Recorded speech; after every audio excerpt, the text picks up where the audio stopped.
볼까요? 시편 17편 13절부터 15절까지의 말씀입니다. 제가 읽어드리도록 하겠습니다. 시편 17편 13절부터 15절의 말씀입니다.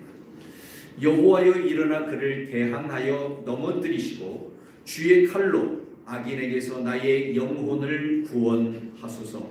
여호와여 이 세상에 살아있는 동안 그들의 분깃을 받은 사람들에게서 주의 손으로 나를 구하소서.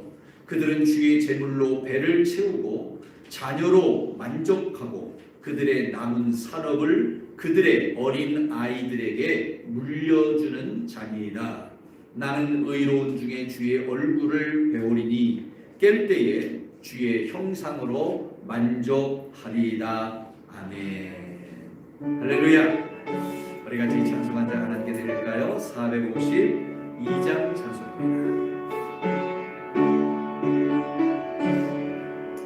내 모든 소원 기도의 제목 예수님 닮기 원함이라. 예수님 형상 나의 위에 세상의 보화 기잡네. 예수님 닮기 내가 원하네. 날 구원하신 예수님을 내 마음속에 지금 고도사 주님의 형상 인치소서. 오직 예수님 예수 그리스도의 은혜와 평강이 있을지어다. 아멘. 할렐루야. 여러분 지난 한 주간 동안 잘 지내셨나요? 지난 주간은 설 명절로 지내셨는데 어때요? 좀 설 같지 않은 설이었다. 좀 그런 생각은 드시지 않나요? 우리가 명절 또는 설 이런 날들이 되면 떠오르는 단어들이 있잖아요. 그렇죠? 가족, 또 친구, 또 이웃. 그런데 올 명절 때는 가족도 제대로 만날 수 없었고 또 친구는 더더욱 만날 수도 없었고요. 명절이라고 해서 시골 동네에도 한 곳에 모여가지고 뭐 윷놀이도 하고 민속놀이도 하는 그런 일들이 전혀 없이 그저 맹숭맹숭하게 지내는 바로 그런 한 주간이 아니었는가 하는 그런 생각을 해봅니다. 현대화 사회 속에서 점점 뭔가 우리 사람 한 사람이 고립되어져 가고 있다고는 하지만 이 코로나가 이것들을 한층 더 힘들게 만든 바로 그런 모습들이 아니었을까 하는 그런 생각을 해보죠. 전염병으로 인한 위축 그리고 어려운 환경들 이것이 때때로 우리의 마음을 굉장히 슬프게 하지만 그러나 여러분 그런 중에서도 우리 힘내십시다. 아멘. 아멘. 우리 힘내서 하나님의 자녀로서의 아름다운 삶을 이뤄내며 왕국 백성으로서의 복을 누릴 수 있는 저와 여러분이 되기를 간절히 소망합니다. 우리 한번 두 주먹을 붉게 쥐고 힘내요 우리 한번 외쳐봅시다. 시작. 힘냅시다 우리. 할렐루야. 네, 그래요. 오늘 여러분들이 좀 힘내시면 좋겠어요. 네, 힘내셔서 이 어려움의 시기에 정말 누구보다도 단호하게 멋지게 아름답게 하루하루를 살아가는 여러분들의 삶의 모습들이 되어졌으면 참 좋겠습니다. 오늘 우리가 함께 보았던 본문의 말씀이 포함되어 있는 시편 17편의 말씀은 기도의 글로 기록되어지고 있음을 보게 되죠. 사람들이 보통 우는 때와 기뻐하는 때가 있듯이 찬미할 때와 또 하나님 앞에 기도할 때가 있음을 보게 되죠.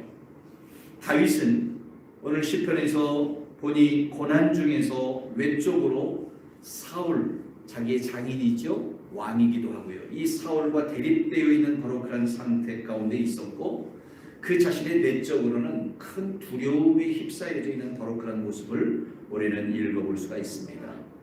그리고 다윗의 마음속에 그 삶 속에 존재되어지는 이 두 가지로 인하여서 그는 낙심하고 좌절하기보다는 은혜의 보좌 앞으로 나아가 하나님께 간청하도록 그 삶을 만들었던 그런 사실들을 우리는 이 시편 17편의 말씀을 통해서 보게 되는 것이죠.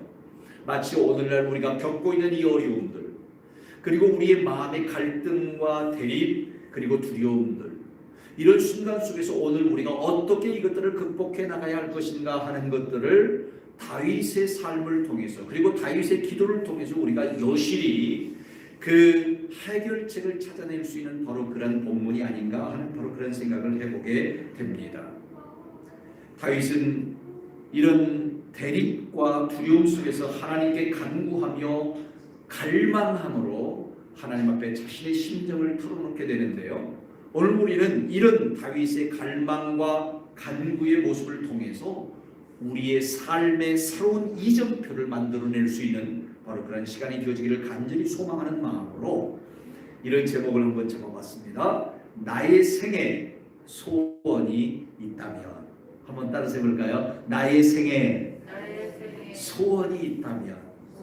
네. 여러분의 생에 누구나 다 소원이 있으시죠? 네. 그런데 오늘 다윗의 마음속에 존재되어지는 나의 생에 소원이 있다면 그 소원이 어떤 것이 되어야 되는가? 오늘 우리의 생에 소원이 있다면 그 소원은 무엇일까? 우리의 소원은 통일. 여러분의 소원은 통일이십니까? 제가 어렸을 때만 해도, 여러분이 어렸을 때만 해도 다 우리의 소원은 다 뭐라고 했어요? 통일이라고 했어요. 그런데 지금 우리의 소원은 통일이라고 말하는 사람들이 없어요. 거의 없어요. 예. 국민들의 5%도 되지 않아요. 아니 1%도 되지 않습니다. 예. 그럼 우리의 소원은 어떤 모습이 되어야 될까? 적어도 우리가 신앙인으로 하나님 앞에서 우리는 어떤 소원을 가져야 될까 하는 그런 부분들을 우리가 좀 이 시간 묵상해 보기를 원합니다. 그 첫 번째로 다윗은 하나님 앞에 이런 대립과 두려움이라고 하는 바로 그런 문제 앞에서 하나님 앞에 간구하는데 이런 간구를 해요. 주여 내 혼을 구원하소서. 네. 주여 내 혼을 구원하소서 라고 간구하죠. 여러분 14절 말씀에 보면 여호와여 이 세상에 살아있는 동안 그들의 분깃을 받은 사람들에게서 주의 손으로 나를 구하소서. 또 그들은 주의 제물로 배를 채우고 자녀들로 만족하고 그들의 남은 산업을 그들의 어린 아이들에게서 물려주는 자니이다. 이런 표현을 하거든요.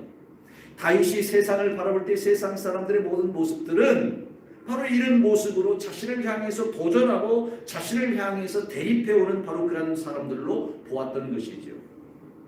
그런데 이 말씀을 우리가 좀 더 구체적으로 묵상하고 들어가다 보면 이것은 다윗이 그들로 인하여서 스트레스를 받고 그들로 인하여서 큰 고통 중에 하나님 그들에게서 나를 건져주세요 이런 기도보다는 사실은 자신의 내면의 세계 속에서 하나님 내가 이들로부터 승리하는 자가 되기를 원합니다. 나를 승리케 하옵소서. 이런 간구라고 보는 것이 더 합당합니다.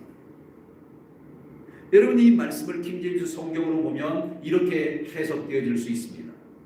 오 주여, 제가 이걸 쓰지를 못했는데 제가 읽어드릴게요. 오 주여 당신의 손인 사람들로부터.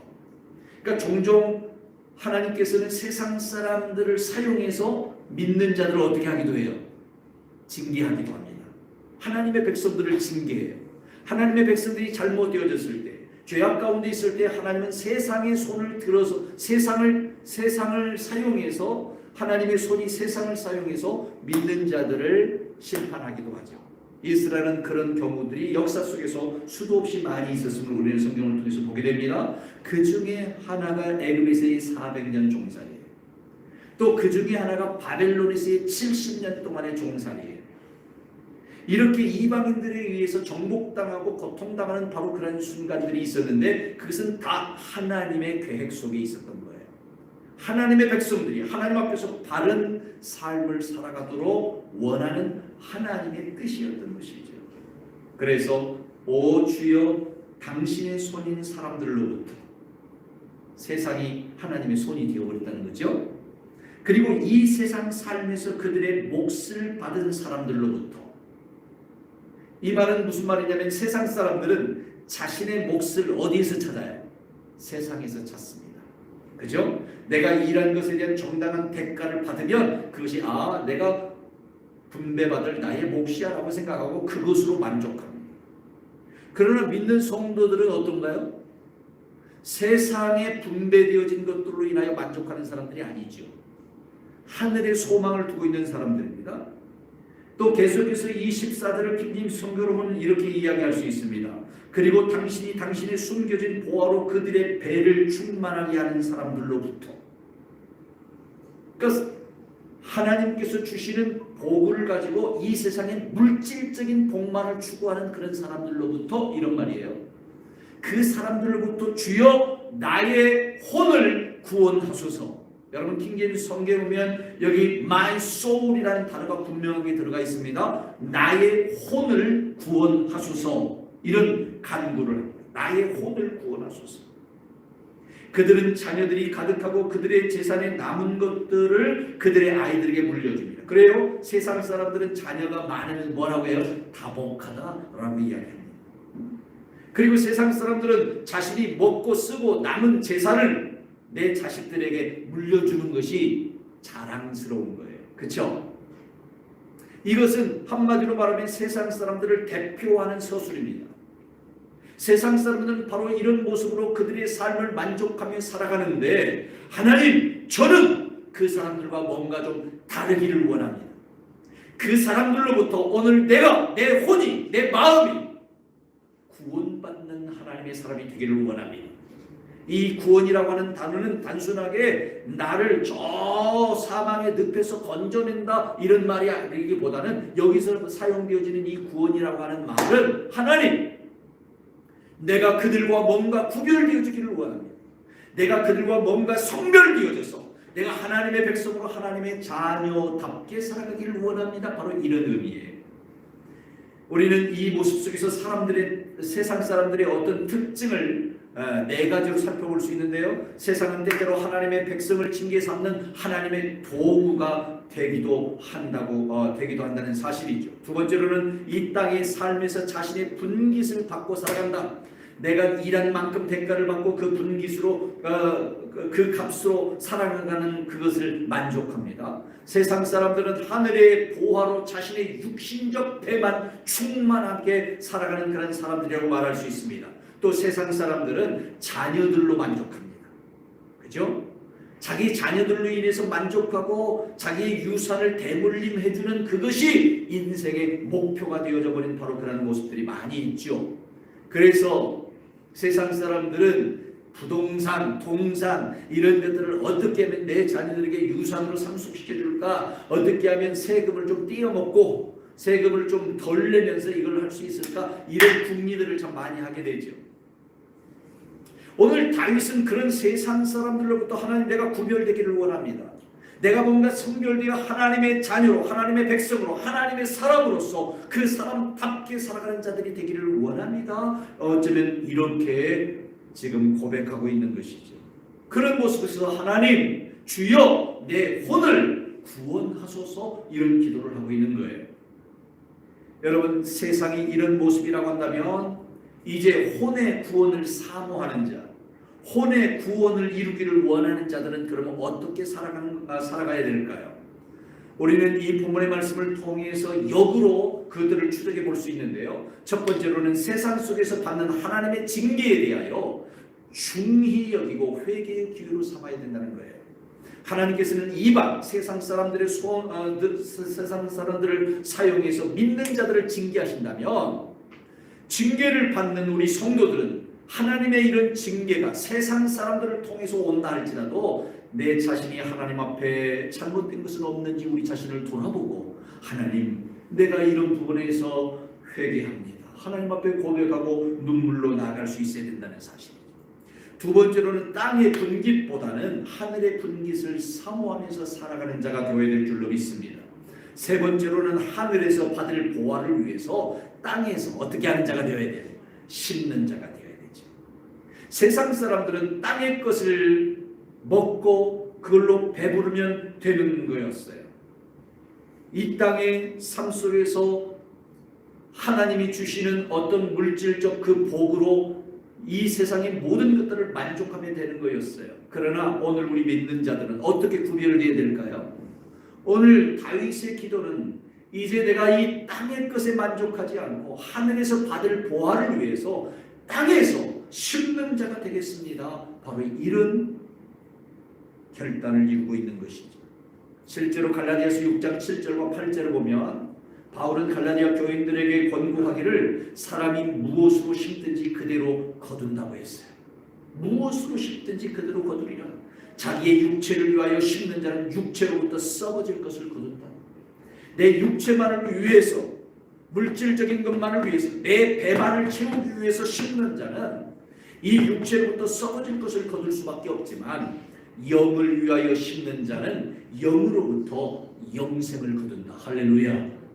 그래서 오늘 우리가 이 땅의 것을 가지고 하늘에 심는 자가 될 때에 하늘에서 영원한 생명으로 거두게 될 것이라는 사실을 주님은 우리에게 약속해 주고 있음을 보게 되는 것이지.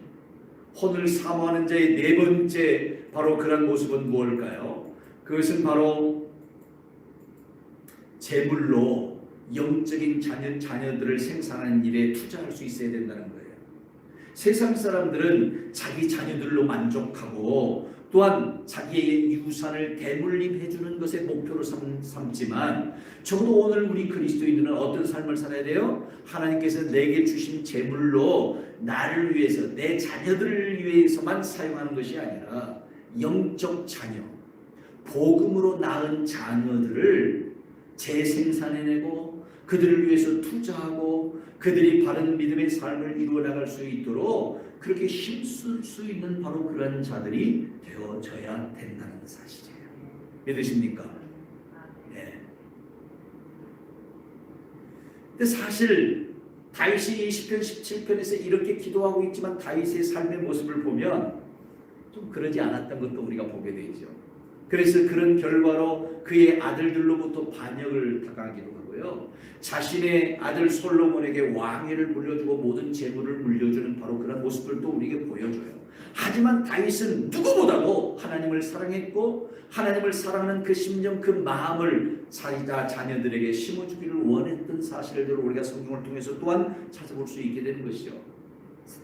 사랑하는 성도 여러분, 오늘 이제 우리는 세상에 속한 자가 아니라 그들로부터 내 혼이 구원을 받고 성별되고 구별되어져서 하나님의 백성으로서의 새로운 삶을 이루어 나갈 수 있는 하나님의 사람들이 되어지기를 원합니다. 힘들고 어려울 때마다 하나님, 내가 하나님 앞에 잘못된 것은 무엇인지 회개의 기회를 삼으십시다. 하늘의 분깃을 사모하면서 살아가는 자가 되십시다. 땅에서 무언가 하늘을 위하여 심는 자가 되십시다. 내 자녀만을 위함이 아니라 영적 자녀를 생산하는 바로 그런 일들에 우리 자신이 전력을 다할 수 있는 바로 그런 삶을 살아갈 수 있는 그런 하나님의 사람이 되십시다. 오늘 다윗은 나의 생애의 소원이 있다면 주여 내 혼을 구원하소서라고 기도한다면 오늘 여러분과 저의 기도도 바로 그런 기도가 되어줄 수 있기를 간절히 소망합니다. 오늘 사랑하는 성도 여러분, 세상 속에서 여러분의 삶의 모습은 어떻습니까? 과연 세상과 다른 모습입니까? 뭔가 삶의 변화를 여러분 기대하고 있지는 않습니까? 저는 지난 한 주간 동안 이 말씀을 묵상하고 또 이 말씀 속에서 많은 제 자신을 돌아보았습니다. 나도 역시 내 자녀들에게 무엇인가를 남겨주고 싶고 나도 내 새끼들이 이 세상에서 가장 소중한 존재처럼 여겨졌던 바로 그런 순간들의 내 모습을 되돌아볼 수 있었습니다. 그러면서 주님 앞에 회개하고 고백했어요. 주님, 내 아이들을 위해서 가졌던 그 열심이었던 그 특심이었던 마음을 이제는 좀 내려놓을 수 있도록 도와주옵소서. 내 아이들에게 뭔가를 남겨주고 떠나야 되겠다라는 그런 생각을 지금까지 가져왔다면 주님, 이제는 그 생각을 내 속에, 내 머릿속에서 지워버리게 하여 주시옵소서. 정말 아버지의 나라를 위해서 영적인 하나님의 사람들로서의 마땅한 삶을 이루어 나갈 수 있는 그런 하나님의 사람이 될 수 있도록 도와주시옵소서. 이렇게 기도하는 한 주간의 생활을 이루어 나올 수 있었습니다. 오늘 성경은 우리에게 말합니다. 나에게 주어진 재물은 나 자신의 것이 아니며 이 땅에 사는 동안 내게 주어진 축복의 소산물일 뿐 영원한 소유가 될 수 없다라고 하는 바로 그런 사실입니다. 오히려 이 땅에 사는 동안 이것을 기억하는 표징을 내가 삼으며 하나님 앞에 내 자신을 헌신하고 헌신되어진 그런 모든 모습으로 이 세상을 살아낼 수 있는, 그래서 이 땅에 심는 자가 아니라 아버지의 나라에 심는 자로 더 힘을 낼 수 있도록 하나님 도와주옵소서. 이것이 오늘 우리들의 기도가 되어야 되겠다는 바로 그런 사실을 생각해 보지 않을 수 없었습니다. 재물로 자녀들이 살아갈 수 있도록 교육하고 성장시키는 바로 그런 일들을 이루어 나가야겠지만, 오늘 본문의 말씀처럼 재물을 물려주는 유업이 아닌 정말 내 자녀들에게 신앙의 유산을 물려줄 수 있는 그런 아버지, 그런 어머니, 이런 오늘 여러분과 제가 되어줄 수 있기를 간절히 소원합니다. 오 주여, 내 생애에 한 가지 소원이 있사오니 내 혼을 구원하옵소서. 내 혼을 세상의 여러 사람들과 더불어 뭔가 성별되고 구별된 삶으로 나아갈 수 있도록 도와주옵소서. 오늘 이것이 여러분의 기도가 되어지기를 원하고, 오늘 이것이 저의 기도가 되어지기를 주님의 이름으로 축원합니다. 이런 간구가 오늘 본문의 말씀을 통해서 다윗에게 있었다고 한다면, 이제 다윗은 이런 간구 후에 갈망합니다. 갈망해. 15절의 말씀에 보니까 그 첫 번째 갈망은 주여 주의 얼굴을 뵙기를 원합니다 하는 거였어요. 다윗의 갈망은 늘 주님의 얼굴을 뵙고 살아가는 것이었어요. 오늘 15절의 말씀에 보니까 나는 의로운 중에 주의 얼굴을 배우리니 라고 고백하는 것을 보게 되죠.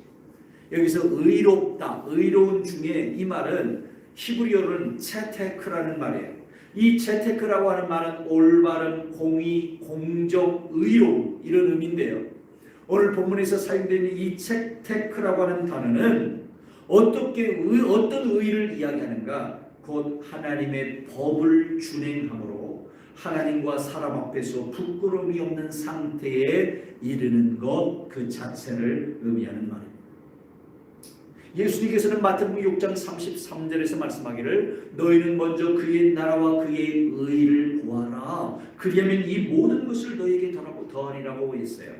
이 세상 사람들은 자기 배를 채우기 위해서, 그 재물로 만족하기 위해서 무엇을 먹을까, 무엇을 마실까, 무엇을 입을까 염려하면서 살아갑니다. 그러나 예수님께서는 믿는 자들을 향해서 말하기를 너희는 먼저 하나님의 나라와 하나님의 의를 구하라고 우리에게 말씀합니다. 너희들이 구해야 될 첫 번째 것, first, 첫 번째 것, 그것은 바로 하나님의 왕국이며 하나님의 의다라고 말씀합니다. 그렇습니다. 우리가 구해야 할 것은 이 땅의 그 어떤 것보다 먼저 하나님의 왕국을 사모함과 그 왕국이 우리 안에 임하기를 위해서 기도할 뿐만 아니라, 더 나아가 왕국 백성으로서 하나님의 법을 준행하여 하나님과 사람 앞에서 부끄러움이 없는 상태가 되어야만 될 줄로 믿습니다. 이것이 오늘 여러분과 제가 갖추어야 될 의라는 사실을 기억하십시오. 그리고 이런 의로움 가운데, 재테크, 이 의로움 가운데 거하는 자에게는 어떤 결과가 나타나는 것일까요? 오늘 본문은 우리에게 분명하게 말하기를 주의 얼굴을 뵙게 된다라고 말씀하고 있어요. 뭘 뵙게 된다고요? 주의 얼굴, 주의 얼굴. 네, 주의 얼굴. 어제 우리 딸이 저에게 그러더라고요. 뭔 이야기를 하다가 아빠, 그 누구죠? 트로트 뭐 미스트롯에 나왔던 이진배를 모르네. 홍자. 아빠 홍자 혹시 봤어요? 그러더라고요. 아니 홍자를 내가 어디 가서 언제 봤겠니? 그랬어요. 그랬더니 아이고 글쎄 홍자가 성경인이 뭐 누구 친척 집에 결혼식을 하는데 와서 축가를 불렀대요. 그래가지고 송서방이 그 홍자를 봤대요. 그러더라고요. 여러분 미스트롯에 나와서 뭐 상탄 홍자를 보는 것도 어째요? 이야 잘 안 그리더라고요. 근데 여러분 여러분에게는 자랑거리가 있으십니까? 오늘 다윗은 주의 얼굴을 뵙기를 원합니다. 이런 간구를 하고 있어요. 여러분, 주님의 얼굴을 뵙고 싶으세요? 누가 이 주님의 얼굴을 배울 수 있는 자가 될까요? 오늘 성경은 말하기를 의로운 중에 그랬어요. 의로운 중에. 우리가 하나님과 사람 앞에서 부끄러움이 없는 하나님의 말씀을 준행하는 바로 그런 모든 모습들 속에 우리가 살아가게 될 때 하나님을 뵐 수 있으리라고 그렇게 말씀하고 있습니다. 의로운 자는 주의 얼굴을 뵙게 됩니다. 늘 주의 앞에서 살아갈 수 있게 됩니다. 주께서 그 사람에게 생명의 길을 불어넣어 주시다는 사실을 여러분 기억하시기 바랍니다. 시편 16편 11절의 말씀입니다. 주께서 생명의 길로 내게 보이시리니 했는데 이 생명의 길로 보이시기까지 다윗이 누릴 수 있었던 복이 뭘까요? 그 앞절에 보면 주 밖에 나에게 복이 없습니다. 내가 주를 만나는 것, 주를 배우는 것, 이것이 바로 내 인생의 최고의 복입니다. 그런 고백을 하고 있어요. 그리고 그 주님께서 이제 나에게 생명의 길을 보여주시니 내가 감사합니다. 사랑하는 성도 여러분, 저는 여러분과 저의 생애에 소원이 있다고 한다면 주의 얼굴을 날마다 뵙기 원합니다. 할렐루야. 이것이 소원이 되기를 바랍니다. 우리는 날마다 주님의 얼굴을 뵙고 싶고 또 뵙고 싶고 또 뵙고 싶기 위해서 기도하죠. 주여, 나에게 주님을 보여주세요. 나와 함께 해주세요. 늘 여러분 이런 기도하지 않습니까? 그럼에도 불구하고 왜 주님의 임재를 느끼지 못하는 것일까요? 왜 나는 하나님 앞에 기도하기를 주님 나와 함께 해주세요. 주님을 보기를 원합니다. 주님의 임재를 느끼기를 원합니다. 이렇게 기도하는데 내 삶은 맹탕일까요? 주님을 느끼지 못하며 그렇게 살아갈 수밖에 없을까요? 그것은 바로 오늘 우리가 하나님 앞에서 의를 구하지 않기 때문이라고 말합니다. 하나님의 왕국과 하나님의 의를 구하지 않기 때문에 하나님의 임재를 우리가 느낄 수 없다라고 말하는 것이죠. 이런 사람들은 왕국의 삶을 누리지 못하며 하나님의 의 가운데 머무를 수가 없다는 사실을 성경은 우리에게 말씀하고 있는 것이죠. 오늘 여러분 주님의 얼굴을 뵙기를 원하십니까? 주님이 여러분의 삶 속에 임재한다는 그런 사실을 늘 느끼면서 살아가기를 원하십니까? 하나님 왕국의 평안과 기쁨으로 여러분의 인생을 살아낼 수 있기를 바랍니다. 세상의 물질이, 명예가, 권력이, 권세가 기쁨이 아니라 왕국의 백성으로서의 평안함과 기쁨이 내 안에 있음으로 인하여 내가 기뻐할 수 있기를 바랍니다. 그것으로 살아내며 하나님의 법을 준행하고 하나님과 사람 앞에서 부끄러운 그런 모든 모습으로 살아가는 그런 삶을 통하여 오늘 여러분의 인생이 늘 주님의 임재를 경험하고 주님과 함께하며 주님의 얼굴을 뵙는 그런 하나님의 사람들이 되기를 주님의 이름으로 축원합니다. 출애굽기서 33장 20절의 말씀에 보면 하나님께서 모세에게 말씀하기를 네가 내 얼굴을 보지 못하니 나를 보고 살 자가 없음이라 했어요. 하나님의 얼굴을 보는 자는 살 수 없다고 그랬어요. 그런데 모세가 이런 하나님의 말씀과 달리 하나님을 배우고 살았어요, 죽었어요? 살았어요. 그는 시내산에 올라 호렙산 가시나무 떨기에서 하나님을 뵙고 살았어요. 시내산에 올라 십계명을 받으면서 하나님의 임재를 그곳에서 느끼고 누렸지만 그는 살았어요. 오히려 그곳에 내려올 때에 모세의 얼굴이 빛이 났어요. 광채가 났더라. 그래서 사람들이 감히 모세의 얼굴을 쳐다볼 수 없었더라. 그것은 모세의 삶 속에 하나님의 임재의 역사가 나타나는 증거였던 거예요. 그럼에도 불구하고 모세는 내 얼굴을 보는 자보다 죽으리라고 말씀하시는 하나님의 말씀과 달리 죽지 않았어요. 살았어요. 무엇 때문이었을까요? 그것은 바로 하나님의 의로움이 모세와 함께했고 모세가 하나님과 더불어 함께하는 그런 인생을 살았기 때문이라는 사실을 우리는 의심 없이 믿습니다. 그럼에도 불구하고 하나님은 왜 내 얼굴을 보는 자가 죽는다라고 말했을까요? 그것은 하나님은 그 본질 자체가 바로 의로움이시지만 인간은 본질 자체가 바로 죄이기 때문에 그래요. 죄인인 인간이 의로우신 하나님 앞에 나아가서 하나님을 만날 수 없다는 것이죠. 그런데 하나님께서 이런 사실들을 불쌍히 여기시고 긍휼히 여기시고 우리를 위하여 독생자 예수 그리스도를 보내주신 줄로 믿습니다. 그리고 예수님이 우리의 죄를 위하여 십자가에 피 흘려 못 박혀 죽으시고 그 피로 오늘 우리를 구속시켜서서 하나님의 자녀로 삼아 주신 줄로 믿습니다. 그리고 누구든지 그 예수를 믿는 자마다 그 길을 따라서 아버지께로 나아올 수 있다. 아버지의 임재를 볼 수 있다. 아버지의 얼굴을 대면할 수 있다. 할렐루야. 아멘. 이렇게 주님은 약속하고 있는 것이죠. 요한복음 14장 6절에 보니까 이 예수님이 곧 이제 우리의 뭐가 되셨어요? 길이 되신 거죠. 길이 되어서 우리가 아버지께로 나아가 아버지의 얼굴을 대변할 수 있는 자가 되었다는 거예요. 아버지의 임재를 바라보고 임재와 함께하는 그런 삶 속에서도 결코 우리는 죽을 수 없는, 죽지 않는 그런 존재가 되어줄 수 있었다는 거예요. 이것이 뭐예요? 하나님의 은혜인 줄로 믿습니다. 그래서 오늘 여러분과 저의 소원이 있다고 하면, 우리의 생애의 소원이 있다고 한다면 주님 주의 얼굴을 오늘도 뵙기 원합니다. 오늘도 주의 임재 가운데 살아가기를 원합니다. 이것이 우리의 소원, 여러분과 저희의 소원이 되어야 될 줄로 믿습니다. 다윗은 늘 이런 마음속에서 하나님께로부터 오는 신령한 복을 받는 것을 기뻐했다고 성경은 말씀하고 있음을 보게 되는 것이죠.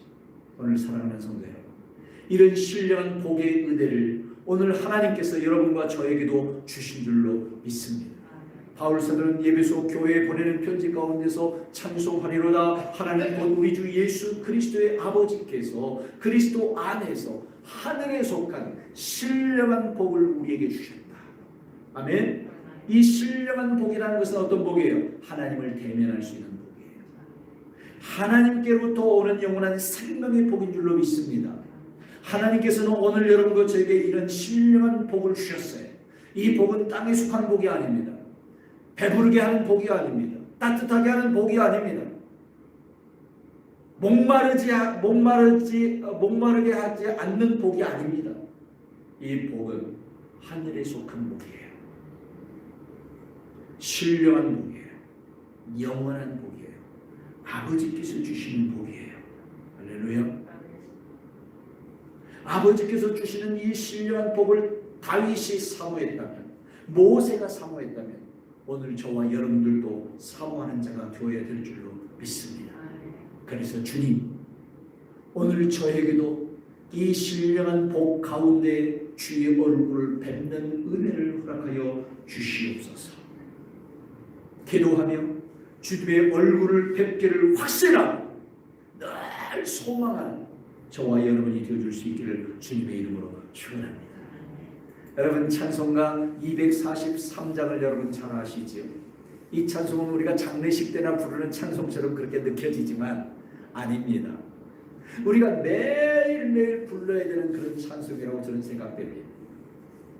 저 요단강 건너편에 화려하게 베는지, 우리는 장차 아버지의 나라에 가서 주님의 얼굴을 배울 것입니다.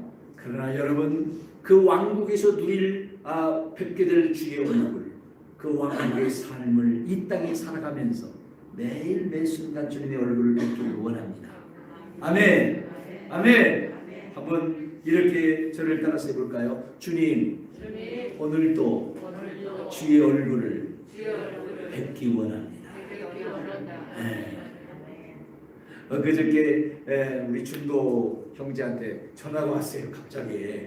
그래서 어떻게 전화했냐고 제가 깜짝 놀라가지고 이야기했어요. 그랬더니 우리 준도 형제가 저한테 그래도, 목사님, 제가 지금 목사님 면상을 많이 보고 싶어요 그러더라고요. 목사님 면상을 많이 보고 싶대요. 그래서 막 제가 감동했어요. 마음에 고생하고 마음에 많은 어려움이 있는데 이때 떠오르는 얼굴이 누구 얼굴이요? 목사님 얼굴이요. 그래서 목사님 얼굴 보고 싶다고 해서 막 제가 막 달려갔어요. 막 달려가가지고 회사까지 막 달려가서 내 얼굴을 보여주었어요. 위로가 되었으니? 그래요. 얼굴을 배웠어요. 오늘 사랑하는 성도 여러분, 오늘 여러분이 힘겹고 어려울 때마다 주님, 내가 주님의 얼굴을 뵙기를 원합니다. 주님 면상 보고 내가 지금 힘을 내기를 원합니다. 아멘. 여러분 이렇게 간구하시기를, 갈망하시기를 바랍니다. 오늘 다윗의 갈망은 육체적인 대립과 내면의 두려움 속에서 하나님, 내가 주님의 얼굴을 뵈야 되겠습니다. 주님의 얼굴을 뵈야 내가 편안해지겠습니다. 나에게 주여 주님의 얼굴을 보여주십시오. 이것이 다윗의 갈망이었습니다. 오늘 여러분 어렵고 힘든 이 땅 위에서의 모든 삶을 살아가는 순간순간 속에서 이 갈망으로 주님을 사모하십시오. 주님, 저에게 주님의 임재를 보여주십시오. 저에게 주님의 얼굴을 보여주십시오. 할렐루야. 오늘 여러분의 이 소원을 주께서 기뻐 받으실 줄로 믿습니다.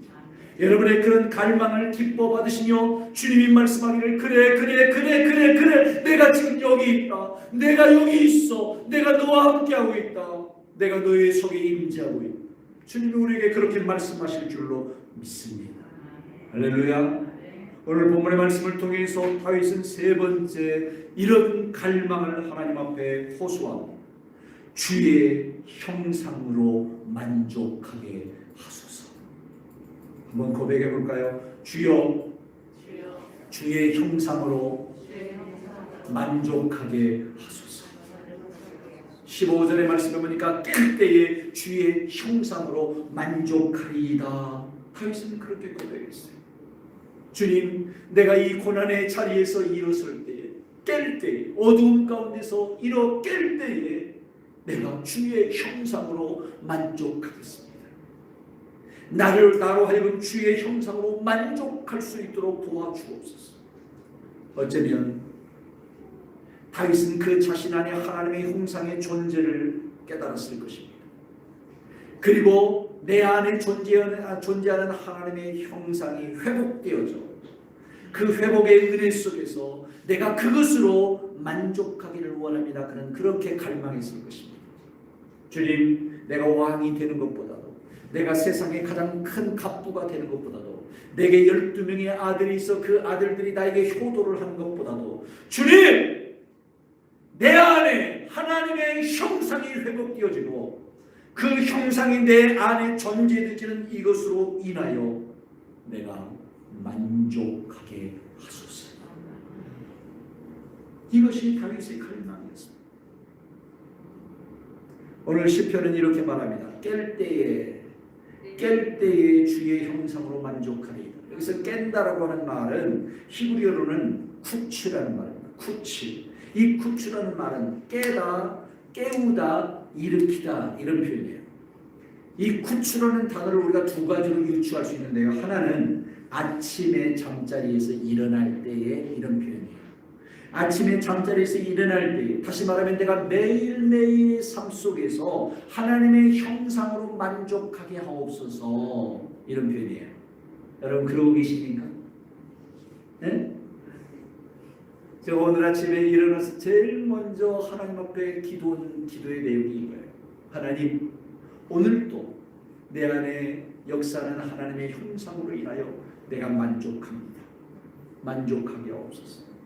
내가 하나님의 형상으로 이 하루를 살아낼 수 있음에 하나님 내가 만족하기를 원합니다 하는 기도였어요. 그래요.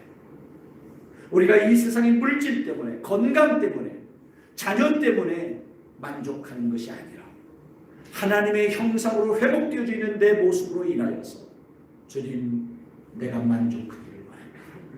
오늘도 내가 주님의 얼굴을 배웠고 주님의 얼굴을 대면하여 살아갈 수 있는 이 한날이 내 인생의 큰 만족입니다. 이런 고백이 저의 고백이 될 수 있었습니다. 두 번째로 이 깬다라고 하는 말은 사망에서 일으켜 세워질 때에 라는 표현입니다. 주석서들을 보니까 바로 그렇게도 또 해석을 해놨더라고요. 다시 말하면 부활의 날, 우리가 부활의 날 죽음 가운데서 깨어 부활되어지는 바로 그때에 주님, 내 안에 존재되지는 주의 형상으로 내가 만족하게 하소서. 오늘 저는 이 소원이 여러분의 소원이 되기를 원합니다. 구약 성도들도 보니까 이사야서 26장 19절에 보면 주의 죽은 자들은 살아나고 그랬어요. 주 안에서 죽은 자들은 다 살아난다. 이것이 그들의 소망이었어요. 우리는 이 소망을 확고하게 믿는 사람들입니다. 아멘. 예수님이 십자가에서 죽은 지 3일 만에 다시 부활하신 것처럼 오늘 여러분과 저도 이 땅에서 언젠가 죽을 수밖에 없지만 주님 이 땅에 재림하시는 그날에 다시 사는 줄로 믿습니다. 부활의 그날 주의 형상이 나와 함께하기에 주님 내가 만족합니다. 이런 고백이 오늘 저의 고백이 되어줄 수 있고 여러분의 고백이 되어줄 수 있기를 원합니다. 주님의 형상은 하나님의 얼굴, 부활하신 주님의 모습이라고 이야기할 수 있을 것입니다. 이 하나님의 얼굴에 대해서 아담은 범죄함 가운데 두려워서 숨어버렸다고 성경은 말합니다. 도마는 예수님의 부활을 믿지 못하다가 부끄러움을 당해야만 했던 사실들을 우리는 성경을 통해서 보게 되죠. 오늘 사랑하는 성도 여러분, 이 주님의 형상이 오늘 여러분과 저의 삶 속에서 신뢰되어지기를 원합니다. 그리고 오늘도 여러분과 대면하여 함께 하시는 주의 형상, 하나님의 형상이 오늘 내 안에 역사되어지고 있음에 오늘 우리가 감사할 수 있기를 간절히 소망합니다. 만족할 수 있기를 바라는 것입니다. 여러분은 이 땅을 살아가면서 무엇으로 만족하며 사십니까? 때로 우리는 내게 물질이 있음에 만족하다고 생각합니다. 그러나 물질이라고 하는 것은 있을 때 좋지만 한순간에 사라지는 허무한 것임을 우리는 알아야 될 것입니다. 어떤 사람들은 내게 자녀가 있음에 내가 만족하다고 생각합니다. 그러나 그 자녀들도요, 품 안에 있을 때 자녀지 내 품을 떠나고 나면 어떨까요? 여러분들은 이미 쓴맛을 보고 계시는 분들도 있으리라고 생각을 합니다. 권력, 권세, 명예, 여러분 이것으로 우리는 만족하지만 이것들이 한낱 물안개와 같다는 사실을 우리는 잘 알고 있습니다. 그렇잖아요. 대통령도 감옥 가는 그런 시대잖아요. 우리는 내 건강으로 인해서 만족하다고 생각합니다. 내가 그래도 건강해, 가진 것은 없지만 그래도 건강해, 건강으로 만족하려고 합니다. 그러나 여러분, 건강은 정말 믿을 만한 것인가요? 건강으로 우리가 만족할 수 없으면 누구나 늙으면 다 병약해질 수밖에 없다는 사실이라는 것입니다.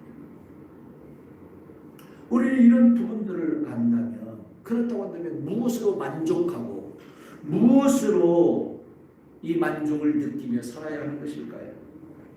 저는 여러분에게 딱 세 가지만 이야기하고 싶습니다. 첫째는 주님과 함께하는 매일매일의 삶을 인해서 만족하실 수 있기를 바랍니다. 아멘. 오늘 내가 주님의 얼굴을 뵙기를 원합니다. 주의 형상으로 만족하게 하소서. 오늘 이 다윗의 기도처럼, 오 주님, 오늘도 내 안에 주님의 형상으로 함께하고 있음에 내가 만족합니다. 오늘 내 안에 기쁨과 즐거움, 평안이 있음에 만족합니다. 부활의 날 영원한 모습으로 다시 살 수 있을 것임에 주님, 오늘 내가 만족하며 살겠습니다. 이것이 오늘 저와 여러분의 기도가 되어지기를 간절히 소망합니다. 다윗은 시편 16편 8절에서 내가 여호와를 항상 내 앞에 모시니 그가 나의 오른쪽에 계심으로 내가 흔들리지 않는다고 했어요.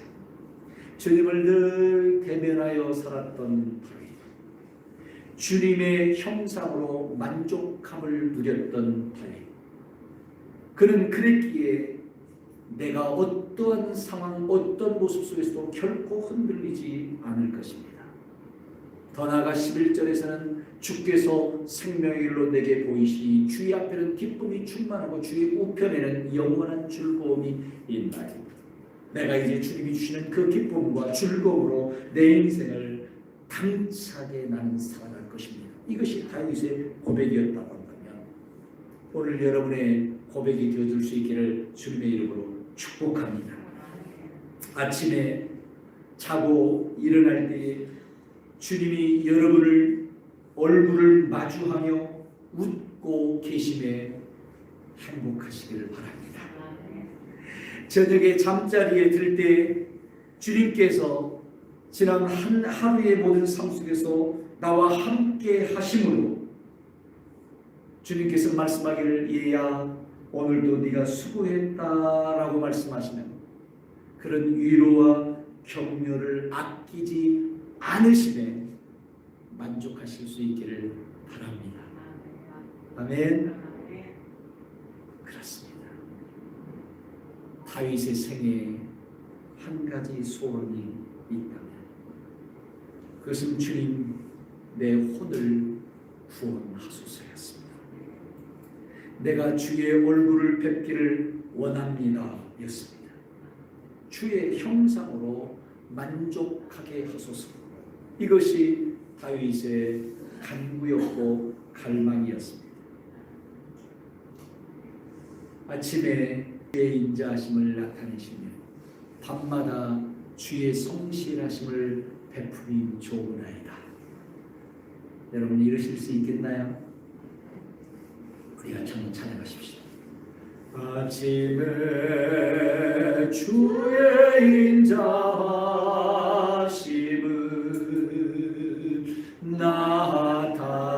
나타내시며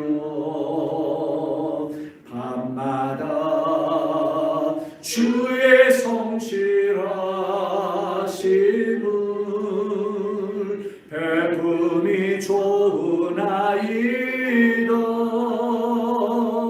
아침에 주의 인자하심을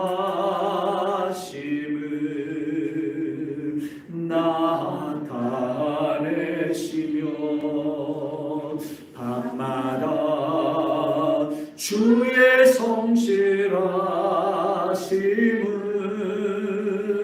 베품이 좋으나이다. 여러분의 마음속에 소원이 있다면 주님 오늘도 내가 세상과 구별되게 하소서, 성별되게 하소서. 주의 얼굴을 뵙기를 원합니다. 주의 형상으로 만족하게 하소서. 이것이 여러분의 소원이요 오늘 저의 소원이 되어지기를 간절히 소망합니다. 기도하겠습니다. 좋으신 아버지를 찬양합니다. 오늘도 우리와 함께 하셔서 우리 가운데 살아 생명력 있는 말씀과 능력으로 우리를 불어넣어 주심에 감사를 드립니다. 세상의 수많은 것들이 우리를 대립하여 도전해오고 우리는 그때그때마다 두려움과 근심에 휩싸일 수밖에 없습니다. 그러나 주님, 오늘도 주님이 저의 혼을 성별시키소서, 구별케 하옵소서, 그리고 구원하옵소서. 주의 얼굴을 뵙기를 원합니다. 주의 형상으로 만족하게 하옵소서. 이것이 우리의 소원이 된 여기 주의 자녀들을 붙들어 주시고 저들의 삶 속에서 주님 역사하여 주시옵소서. 예수 그리스도의 이름으로